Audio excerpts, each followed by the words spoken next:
of plural marriage, that I was not vetting who I was marrying to be compatible with me. The blame. Opening soft ambient piano, low melancholy tone narrator, softly.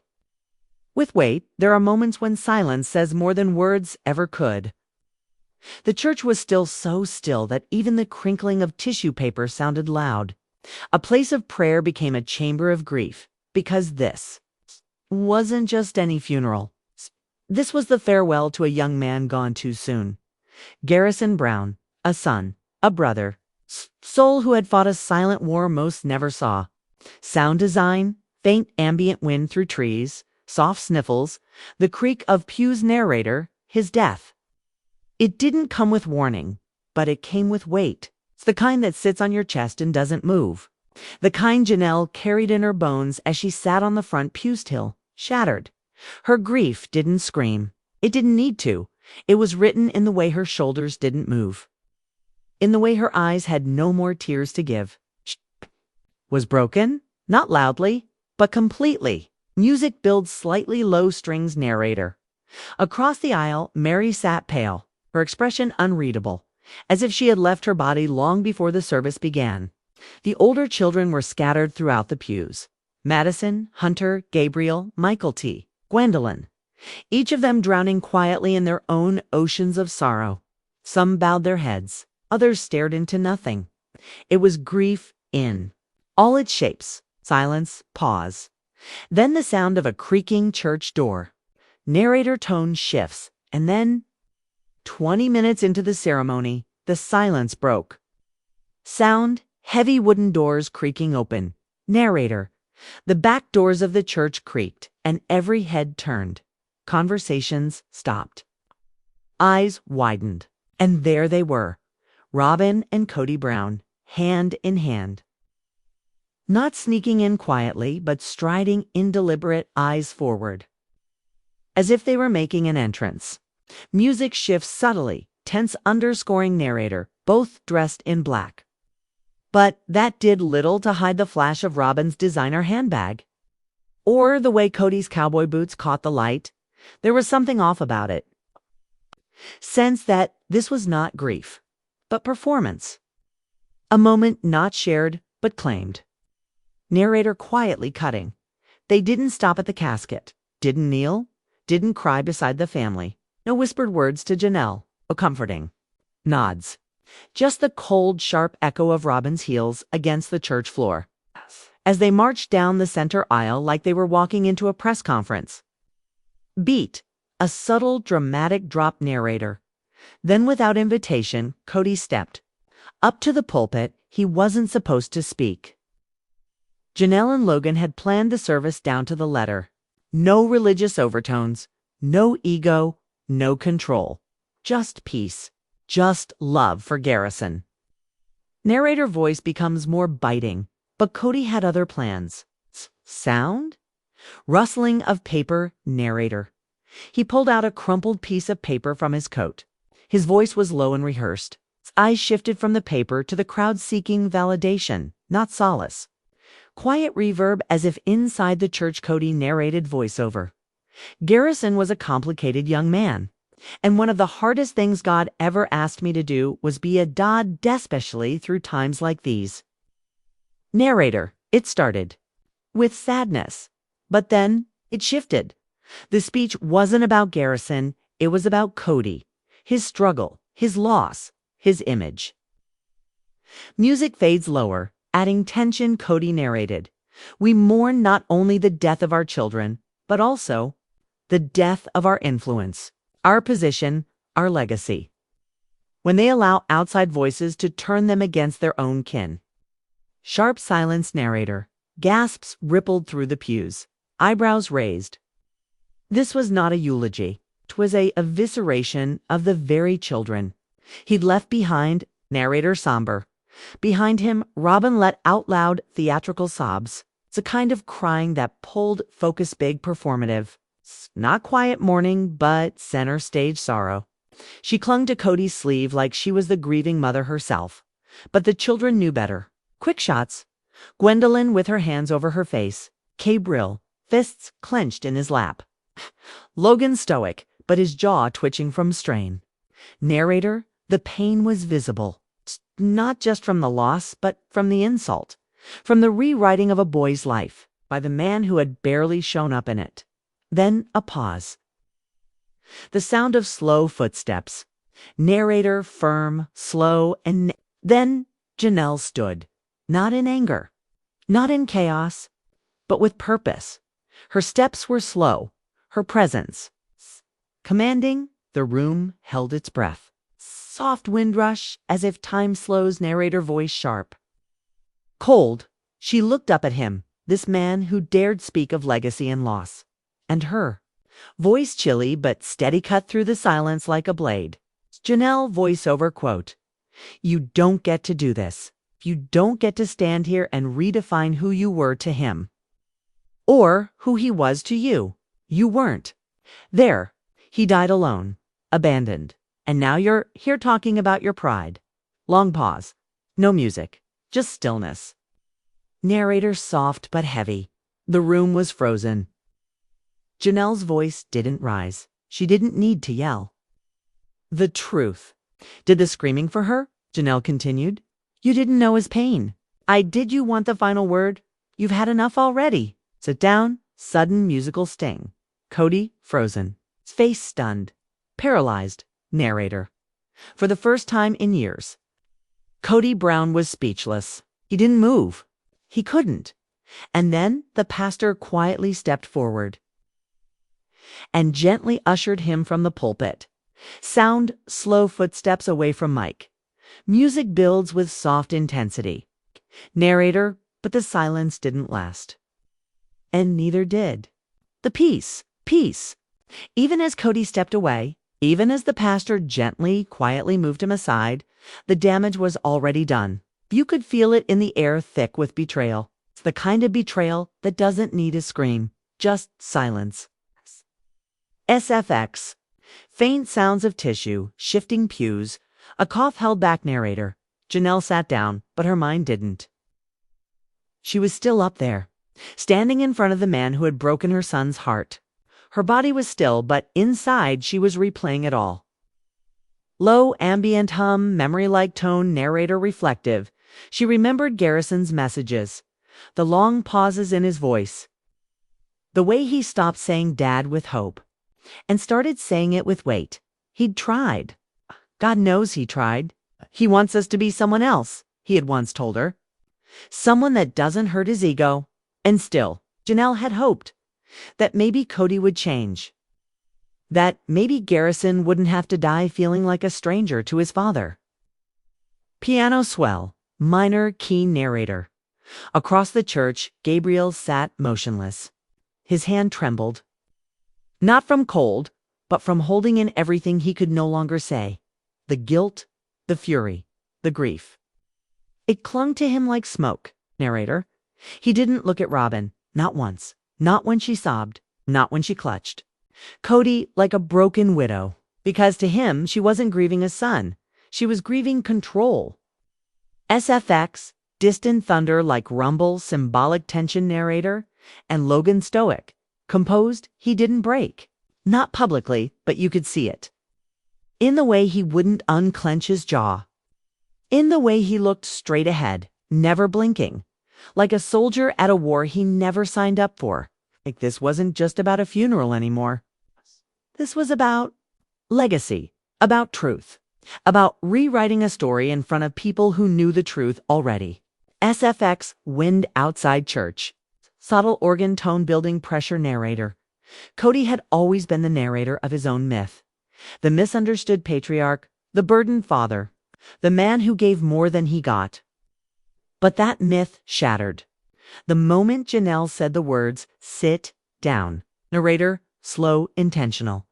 It was not just a command, it was an end to the control, an end to the delusion. And somewhere deep inside him, Cody knew that moment would live on forever.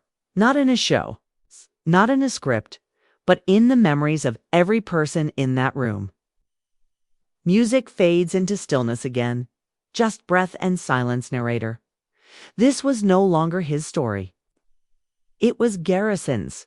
And it would be told by the people who stayed, who loved him when it was hard, who showed up not for the spotlight, for the boy who was gone. There are moments in life that steal the air from a room where silence says more than words ever could. This was one of them. Inside a quiet church, heavy with the scent of lilies and loss, time stood still. Other than the muffled sound of tissues rustling and the occasional broken sob, there was only stillness, a sacred stillness. They had gathered for a boy, a young man really gone far too soon.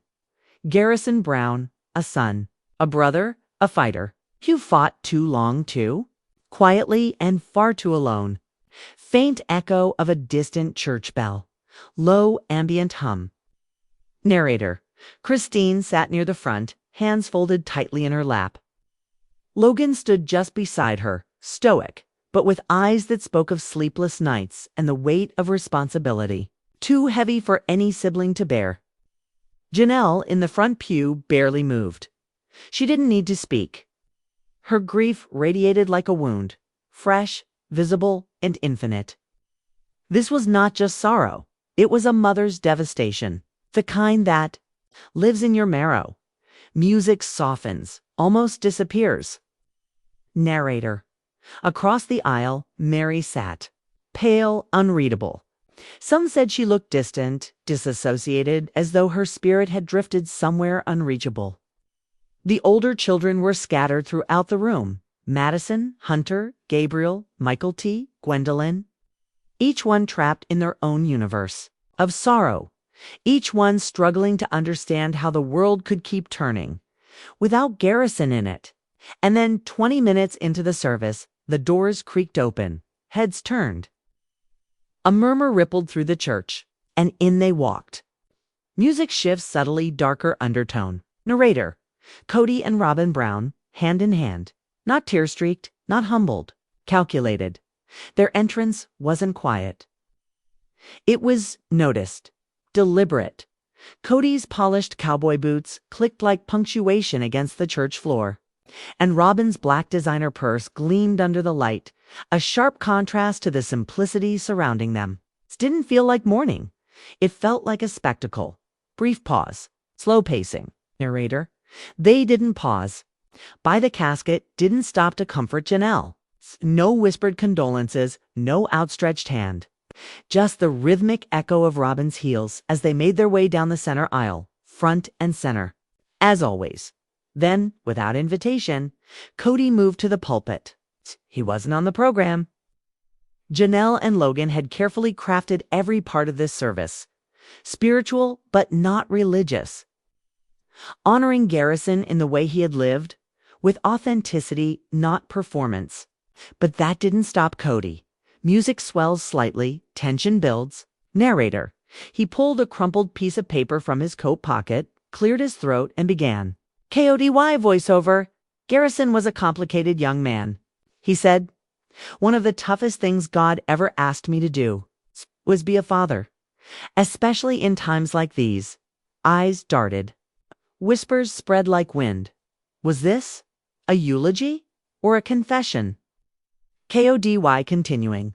We mourn not only the death of our children, but also the death of our influence, position, our legacy.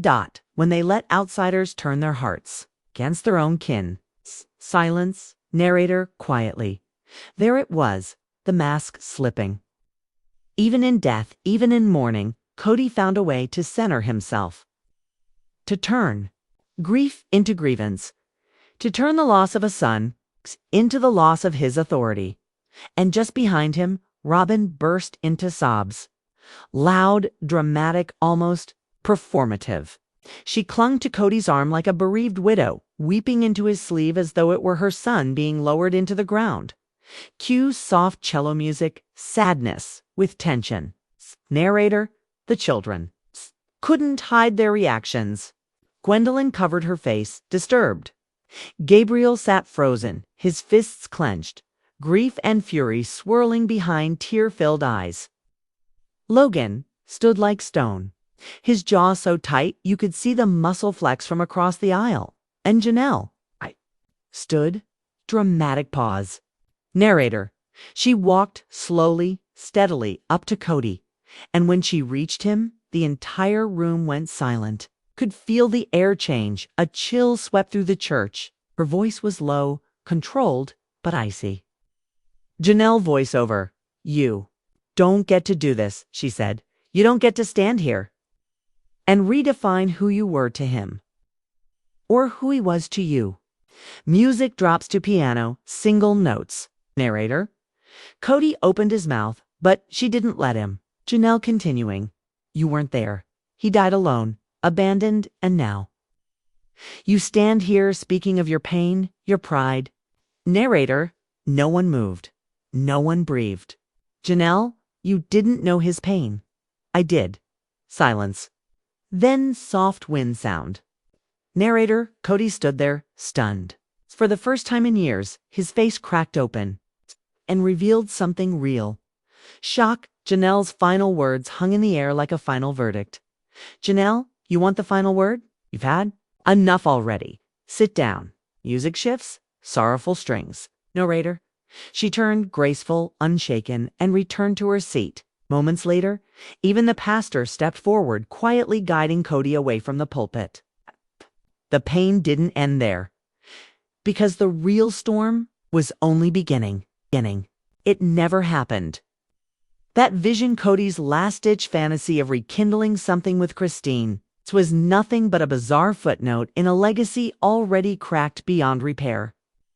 Even Cody himself, in rare honesty, admitted it wouldn't have worked because Christine. She had already stepped beyond all that. She wasn't waiting for fantasy. Well, she was building something real. Her wedding, unlike anything we'd seen in that fractured world, was a sanctuary, a celebration of starting again. And in a special freedom segment, we saw her glowing, standing beside David on the porch of their Utah home, speaking softly about the cookbook they were co-creating. It wasn't just about food, it was about healing, blending old Brown family recipes with fresh, nourishing alternatives. As Christine held David's hand, she whispered, "We nourished each other's souls. Long before we ever sat down to a meal, it was raw, it was real." And it was the kind of intimacy sister wives never let linger too long. But this wasn't Sister Wives. This was freedom. Scene transition, North Carolina, soft wind, flowers blooming back in North Carolina. Something beautiful was taking root. Tata Farms Madison's dream was blossoming. What began as a modest idea quickly turned into a thriving symbol of hope and rebirth. Her floral arrangements, delicate and purposeful, went viral on Pinterest. People weren't just buying flowers. They were buying a piece of healing. Janelle, ever the builder and strategist, had already filed the paperwork. Event rentals, wedding coordination, farm-table brunch services. This wasn't just a business, this was resurrection. Mary, she sent crates of her handmade wreaths and centerpieces down from Utah. And at the farm's soft opening, Janelle stood before the crowd and said it plainly. We built this from the ashes, and we're not done. Cut to Mary walking along cobblestone streets in England. Camera focused on her smile after years of being cast as the bitter one. The sad one. Mary had changed the narrative. She was no longer the woman who waited for permission to be happy. She became the globe wife. Her solo trip to England sparked a blog. Her Instagram, now filled with joy, antique treasures, and notes on resilience, attracted thousands. She launched women's retreats at her Utah B&B. No cameras, no confessional rooms, just peace. The ad read, "Come for the silence, stay for the fire pit conversations." And they did. Even Gwen and Logan showed up at times, offering Gen Z and millennial perspectives on healing from religious control, rebuilding identity, and reclaiming joy. Cut to montage of Robyn. But Robyn, her story twisted in the opposite direction. Her podcast, a disaster. The infamous white dress, a viral gaffe. The endless insistence that she alone felt pain. It alienated even her staunchest defenders. By now, TLC made it clear she wasn't welcome back. Even the most sympathetic fans no longer saw her as a victim. They saw her as a warning. Cut to gas station security. Footage Cody alone, gaunt, ringless, and Cody. The man who once orchestrated every family moment, who couldn't resist the camera, now fled from it. Only once was he seen at a Flagstaff gas station, alone. No words, no ring, just silence. And then he was gone. Seen. Back at Tata Farms, Golden Hour Light, Wildflower Arch, but life moved on. The final scene of Freedom Season 1 wasn't a performance. It wasn't a reunion. It was truth. Christine, Janelle, and their grown daughters stood beneath a wildflower arch. Christine raised a glass of iced tea and laughed as she toasted to leaving quietly and returning loudly. And with that, the camera drifted upward to the open North Carolina sky. A new chapter wasn't on the horizon. It had already begun. Cut to Christine on TikTok Live, excited, and then came the surprise. A glint from the past. My sister wife's closet. The old jewelry brand, long dormant, suddenly sparked interest again. Not because of nostalgia alone, but because of who the women had become. Christine asked during a TikTok Live. What if we didn't just reopen it? What if we transformed it? She envisioned healing kits, affirmation cards, crystals, herbal teas, journals, a lifestyle brand. Loved it. Gwen offered to manage the social relaunch. Logan drafted a business plan. Even Aurora S., Robyn's daughter, submitted graphic design ideas from the quiet life she built outside the chaos. It was sudden, but it was redemptive. The next generation was reclaiming the Brown name, not with shame, but with intention. Seen Mary smiling during a Q&A panel, even Mary was stepping into love again, not with Cody's help, but on her own terms. No matchmaking shows, no spiritual wife dynamics. She was using real matchmaking platforms, meeting others who had left toxic spiritual marriages. When asked about the joke Cody made about finding her a man, she smiled. I don't need Cody playing Cupid, but I like the energy. Still, fans clung to the idea of a Mary-led show. TLC allegedly pitched a spinoff. Mary's Way starting over at 50, a travelogue, a dating journey. A woman healing, not for ratings, but for herself. She'd wander into small towns, try new hobbies, meet people over coffee, and rediscover life not through performance, but through bravery. Scene fade to black. Voice softened. And Cody, he was gone. Not dead, not forgotten, but gone from the center. Christine said it best in an interview. Cody is part of our story, but he's not the whole story. Janelle added, we've got too much life left to live to keep waiting for closure from someone who won't give it.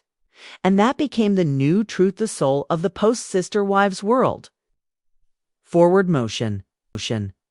But beneath the warmth, there was still grief, a silent companion in every smile. Garrison's death left more than a void. It left a question mark in the very heart of the Brown family's journey. How did it come to this? Does a family, once filled with laughter and chaos and children, end up so quiet, so scattered, so shattered? Cut to Janelle speaking in a subdued interview setting. There's no roadmap for this kind of loss. Not when it happens in a fractured family. Not when you know he was hurting. Janelle's voice didn't crack. It didn't rise. It just held. Because strength doesn't always roar. Sometimes it just survives. She spoke of Garrison's love for animals, for his siblings. How he was the glue in a home that was slowly losing its grip. And how, even at his lowest, he made others feel lighter. Montage, flashbacks of Garrison camping trips, old family clips, birthday candles, laughter. He had once said, the world is too loud sometimes. I just want to build something quiet.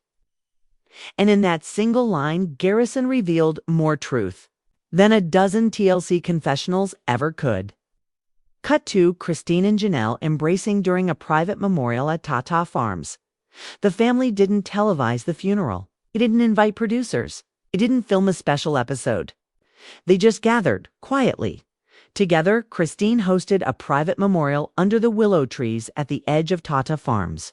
No makeup teams, no scripting. Just candles, letters, and stories. Christine's voiceover, reflective and soft, we. When around in a circle, each of us shared a memory. Some were funny, some were heartbreaking, but all of them were real. He deserved that realness. Cut to Aurora and Gwen placing a lantern into a stream. Even the children who no longer shared last names or lived under the same roofs came. Gwen, Aurora, Logan, Madison, Savona, even Leon. They placed lanterns in the stream that night, one by one. Watching them float away in silence. Voiceover, Gwen speaking softly to camera, we don't get to choose what we inherit, but we do get to choose what we carry forward. That line, shared thousands of times online, sparked an entirely new wave of support. Suddenly, Breaking the Pattern, the spinoff with Aurora and Gwen, wasn't just a documentary. It became a movement. Scene, TikTok fan reactions, montage of healing posts. Hashtag Breaking the Pattern trended on TikTok for weeks. Survivors of spiritual trauma, members of high-control religions, children of narcissistic parents. They shared their truths, their grief, their survival. And at the center of it, two daughters once voiceless were now narrating the path forward. Back to Mary in her B&B kitchen, speaking on a live stream Q&A when asked how she felt about the next generation reclaiming the family legacy. Mary paused. She took a sip of tea, looked directly at the camera, and said, I used to think loyalty meant silence. But these girls, they taught me that healing starts when we speak. Cut to Cody's old Flagstaff home, now empty, realtor sign outside. By now, the past was being sold literally. Cody's Flagstaff home went on the market. The compound dream was over. The land, repossessed. The family meetings, gone. What remained were fragments sold off in quiet real estate deals, buried in old blog posts, lingering in dusty storage bins. Cut to Janelle walking down a greenhouse row at Tata Farms. But Janelle didn't want revenge. She wanted roots. She expanded Tata Farms into a grief and resilience center. Seasonal workshops for families of veterans. Mental health advocates began partnering. Even therapists offered to donate time for group healing retreats. Voiceover, Janelle. I don't want people to remember what broke us. I want them to. Remember what we built after? Scene? Brown children gathered at the memorial tree for Garrison. The family planted a tree for Garrison. They didn't argue over whose last name was on the plaque. They didn't fight over who stood where. They just held hands and let the wind speak for them. Slow fade, quiet music continues. This wasn't the family Cody dreamed of. It wasn't. The legacy Robyn tried to protect. It wasn't the show TLC sold to America. It was something quieter, something sacred, something earned. Christine said it best that day beneath the willow trees. We weren't meant to be perfect. We were meant to grow. Final lines of Part 1B, and now, the Brown family is growing. Not in numbers, but in truth, in roots, in love. Not the polygamous version. Not the scripted one, but the kind you choose, the kind you water, the kind you fight for. Even when no one's watching.